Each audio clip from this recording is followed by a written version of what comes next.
Hi everyone, एक बार फिर से आप सभी का बहुत बहुत स्वागत है। आप सभी का अपने यूट्यूब चैनल आर के स्टडी पे। मैं हूं रविंद्र कुमार गाइज। आज आप सभी का पीएचपी का 10वां लेक्चर हो रहा है, जिसमें आज हम लोग पीएचपी ऑपरेटर्स को बहुत ही अच्छी तरह से समझेंगे। क्योंकि पिछले क्लास में हमने पीएचपी के जो ऑपरेटर्स हैं उनके बारे में सिर्फ बताया थे कि ये कितने प्रकार के होते हैं, कौन कौन से यूज होते हैं पीएचपी में।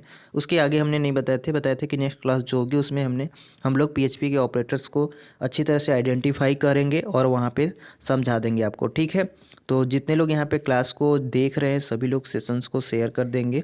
तो चलिए आज की क्लास को स्टार्ट करते हैं। स्टार्ट करने से पहले यदि चैनल पे नए हो तो चैनल को सब्सक्राइब कर लीजिएगा। चलिए आज की क्लास को स्टार्ट करते हैं। और सबसे पहले जो ऑपरेटर्स हैं उनके बारे में एक बार फिर से आप सभी को बता देते हैं कि यहाँ पे हम लोग 7 ऑपरेटर्स का यूज करते हैं। पहला हमारा जो है वो है अर्थमेटिक ऑपरेटर। दूसरा जो हमारा है असाइनमेंट ऑपरेटर। तीसरा हमारा है कंपैरिजन ऑपरेटर। और चौथा जो है हमारा इंक्रीमेंट डिक्रीमेंट ऑपरेटर। और पांचवा जो है हमारा लॉजिकल ऑपरेटर। और छठवां है स्ट्रिंग ऑपरेटर। और सातवां जो है हमारा एरे ऑपरेटर्स। ठीक है, तो ये हमारे 7 ऑपरेटर्स हैं जो कि अलग अलग सभी परफॉर्म करते हैं। किस तरह से परफॉर्म करते हैं एक एक के बारे में समझते हैं। तो सबसे पहले हम लोग अर्थमेटिक ऑपरेटर्स के बारे में समझते हैं। तो अर्थमेटिक जो ऑपरेटर होते हैं, इस ऑपरेटर्स का प्रयोग सामान्य गणितीय ऑपरेशंस को परफॉर्म करने के लिए करते हैं। यानी पीएचपी में कोई भी सामान्य गणितीय हो, ठीक है, उसको परफॉर्म्स करने के लिए, ठीक है, इस ऑपरेशंस का यूज करते हैं। तो इस बात को यहाँ पे एक बात में समझेंगे अर्थमेटिक ऑपरेटर्स में। अगला है हमारा कि इसको मतलब किस कैसे कैसे कौन से यूज होते हैं, इनमें कौन कौन से सिंबल। तो सबसे पहले हमारा एडिशन होता है, ठीक है, जिसको हम लोग प्लस के असाइन करते हैं। जहाँ पे कि यहाँ पे आपको डॉलर का ए प्लस डॉलर ए तथा डॉलर बी द्वारा यहाँ पे आपको असाइन करना पड़ता है। क्योंकि हमने वेरिएबल में बताए थे कि आपको कोई भी वेरिएबल्स को यदि डिक्लेयर करना है तो सबसे पहले डॉलर को असाइन करना पड़ता है, इसके बाद फिर हम लोग लिखते हैं। ठीक है, यानी दो ऑपरेटर्स जो होते हैं, ऑपरेंड्स जो होते हैं, उनको हम लोग क्या करते हैं, ऐड करते हैं। ये हमारा क्या हो गया, ऑपरेटर हो गया। और जो हमको ऐड लेना है, नंबर जो भी लेना है, ए इक्वल टू जो भी लेना है आपको, ए इक्वल टू 1 2 3 4 जो भी लेना है, बी इक्वल टू जो भी लेना है, जिस तरह से आप यहाँ पे नंबर लेंगे उस हिसाब से। ठीक है, तो ये जो नंबर लेंगे उसको हम लोग क्या बोलेंगे, ऑपरेंड्स बोलेंगे। और जो यहाँ पे आपके ये दिख रहे हैं इसको हम लोग ऑपरेटर्स बोलते हैं। ठीक है, तो ये मल्टीप्लाई का एडिशन का काम करता है, ये सब्ट्रैक्शन का, ये मल्टीप्लिकेशन का, डिवीजन का, ये मॉडुलस का। ठीक है, तो यहाँ पे हम लोग जो अर्थमेटिक ऑपरेटर्स है उसमें हम लोग 5 प्रकार के यूज करते हैं, जो आपको यहाँ पे दिख रहा होगा। ठीक है, अगर ये थोड़ी सी एग्जांपल की बात करें कि किस तरह से यूज होते हैं तो ध्यान से यहाँ पे देख लीजिएगा। ठीक है, यहाँ पे लिखा भी गया है कि जो हमारा ए और बी है, यानी जो ये नंबर हम लोग लेंगे वो हमारे यहाँ पे क्या हो जाएंगे, ऑपरेंड्स हो जाएंगे। बाकी बात जो ये यहाँ पे हम लोग जो चिन्ह का यूज करते हैं ये हमारा क्या होता है, ऑपरेटर होता है। ठीक है, तो सबसे पहले कि यदि अगर हम लोग यहाँ पे पीएचपी हमने लिखा, एक प्रोग्राम देख लीजिएगा। ठीक है, पीएचपी लिखा, ठीक है, ओपन सोर्स में। इसके बाद फिर हमने यहाँ पे ओपन टैग में, ठीक है, ये हमारा पीएचपी का ओपन टैग है। इसके बाद हम लोग डॉलर को यहाँ पे साइन किया और यहाँ पे एक्स इक्वल टू लिखे हमने 10 लिख दिए। ठीक है, इसके बाद फिर यहाँ पे हमने फिर डॉलर का साइन लगाया और वाई इक्वल टू हमने लिख दिया यहाँ पे 5।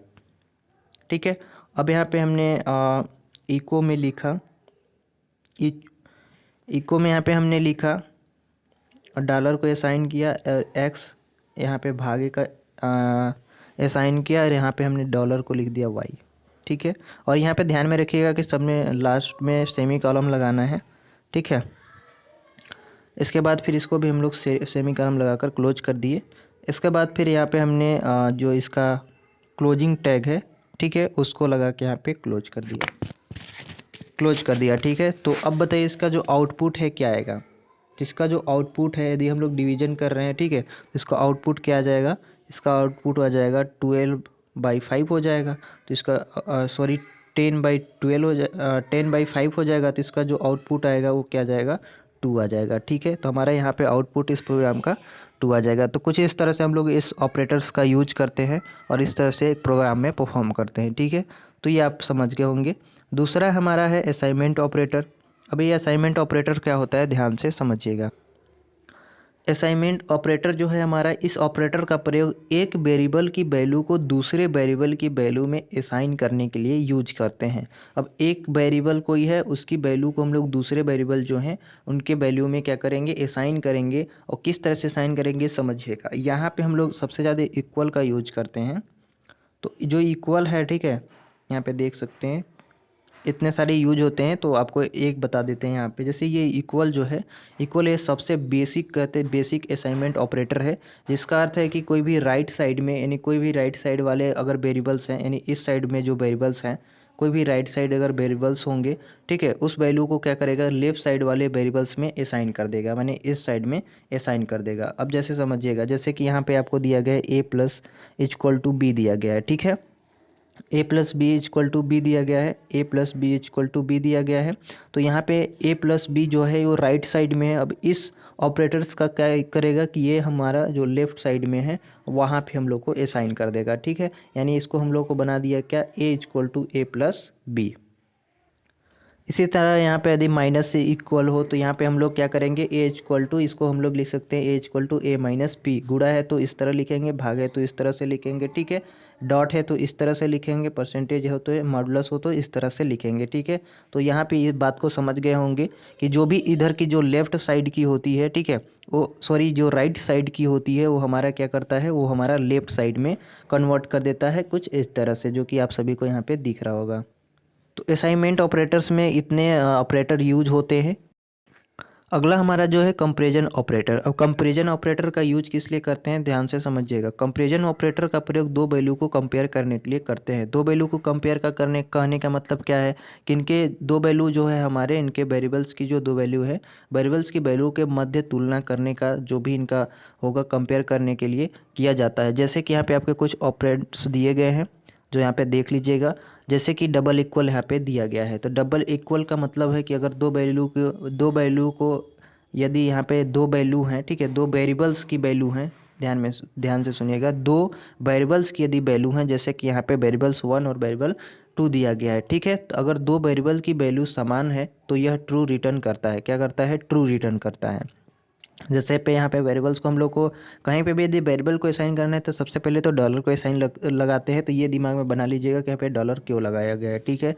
तो यहाँ पे दो वेरिएबल्स की वैल्यू को अगर समान है, यानी ये जो वेरिएबल्स दोनों यदि समान हो तो ये क्या करेगा, जो इसकी वैल्यू होगी वो क्या रिटर्न करेगी, ट्रू रिटर्न करता है, ठीक है।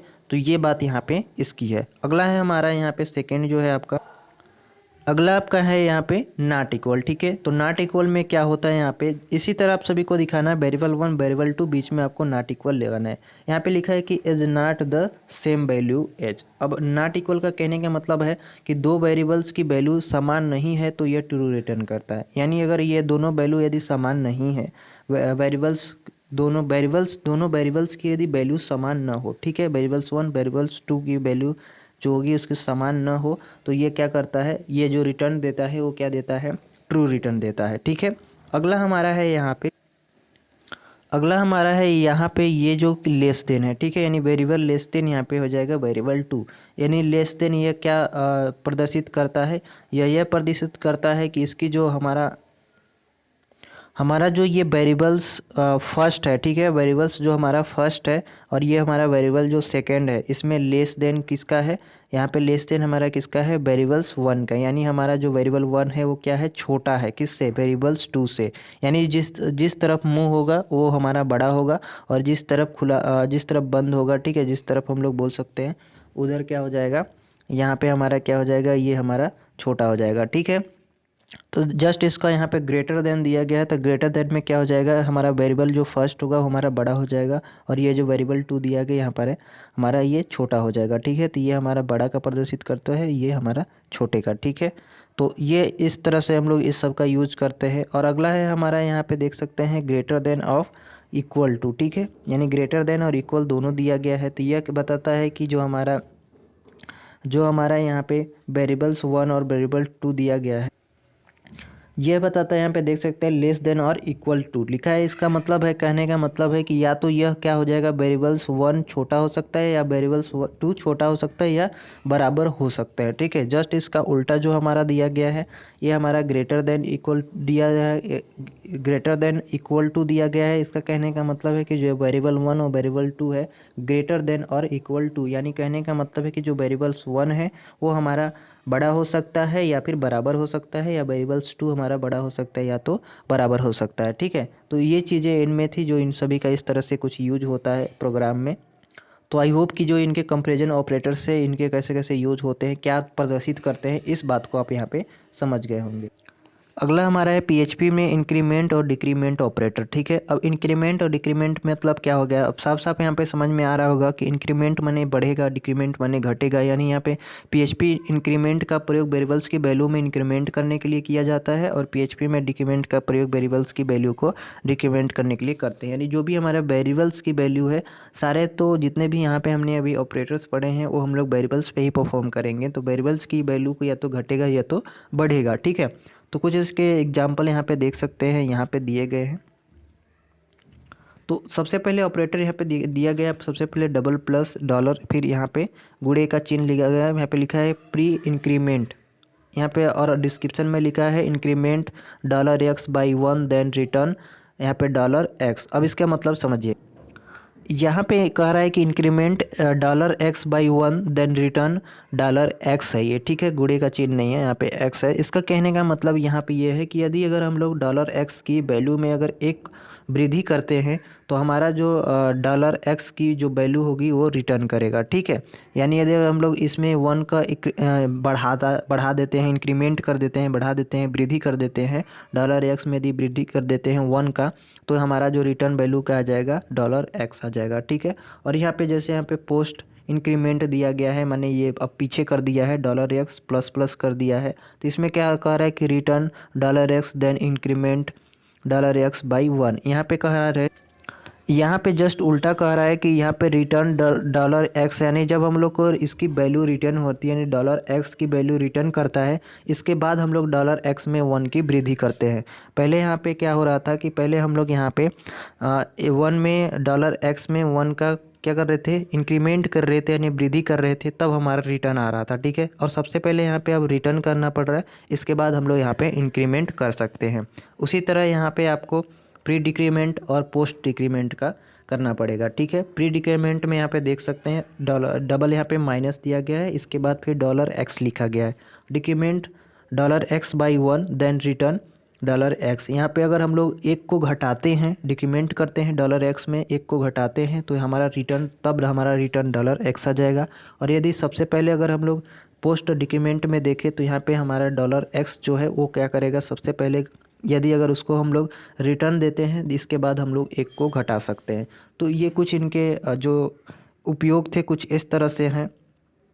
ठीक है, जो हमने अभी पढ़े पीएचपी इंक्रीमेंट और डिक्रीमेंट। ठीक है, तो इस तरह से इनके जो वेरिएबल्स की वैल्यू होते हैं कुछ इस तरह से इंक्रीमेंट कर सकते हैं। इसमें यदि 1 को ऐड करते हैं, ठीक है, इनमें अगर 1 को ऐड करते हैं तब हमारा $x आएगा जो भी वैल्यू होगी, और इसमें 1 को मतलब घटाते हैं तब हमारा जो भी डॉलर की वैल्यू होगी वो आ जाएगा। ठीक है, तो कुछ इस तरह से यूज होते हैं। अगला हमारा है लॉजिकल ऑपरेटर्स।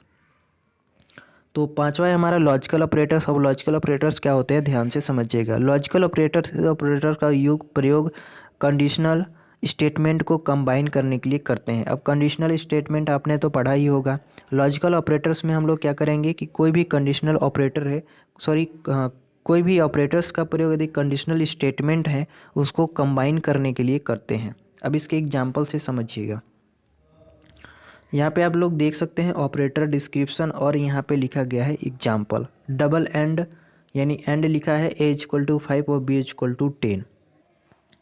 इसका कहने का मतलब है कि यदि दोनों वैल्यू ट्रू हो तो तभी यह ट्रू देता है, इसकी वैल्यू और इसकी वैल्यू। ठीक है, डबल यहाँ पे जो वैल्यू दिया गया है इसकी दोनों वैल्यू अगर रिटर्न हो कर रही है, अगर दोनों वैल्यू क्या है, दोनों वैल्यू ट्रू हो तभी यह क्या करता है, रिटर्न करता है, ट्रू रिटर्न करता है, जो यहाँ पे लिखा है रिटर्न ट्रू।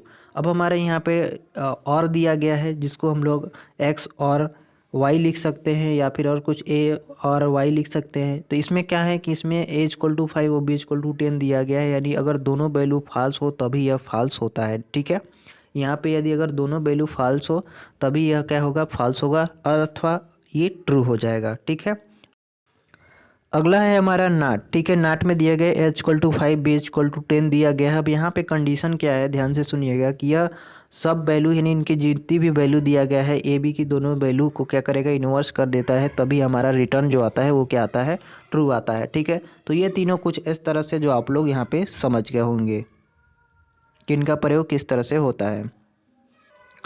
अगला हमारा है स्ट्रिंग ऑपरेटर जो 6वां है।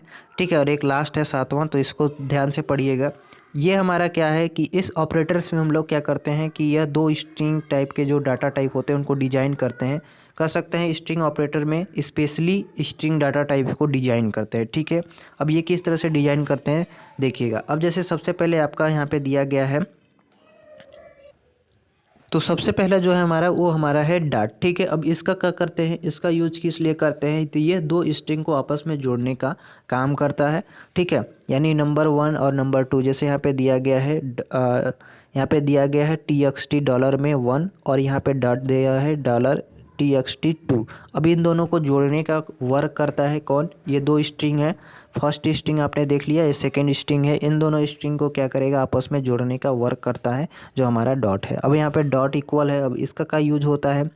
ठीक है, तो यह भी दो स्ट्रिंग को जोड़ता है, परंतु यह दो स्ट्रिंग को जोड़कर एक स्ट्रिंग बना देता है। यानी जोड़ता तो ये भी है दोनों को, बट ये दोनों को जोड़कर क्या बना देता है, एक बना देता है। ठीक है, यानी ये दोनों का काम इस तरह से है जो स्ट्रिंग ऑपरेटर में यूज करते हैं। अब जैसे कि एग्जाम्पल आप समझिएगा, जैसे कि मान लीजिए एक्स इक्वल टू हमने लिया हेलो। ठीक है, ध्यान से 1 सेकेंड रुक जाइएगा। अब यहाँ पे जैसे डॉलर हो गया, एक्स इक्वल टू हो गया यहाँ पे हेलो, और वाई यहाँ पे डॉलर हमने किया असाइन वाई इक्वल टू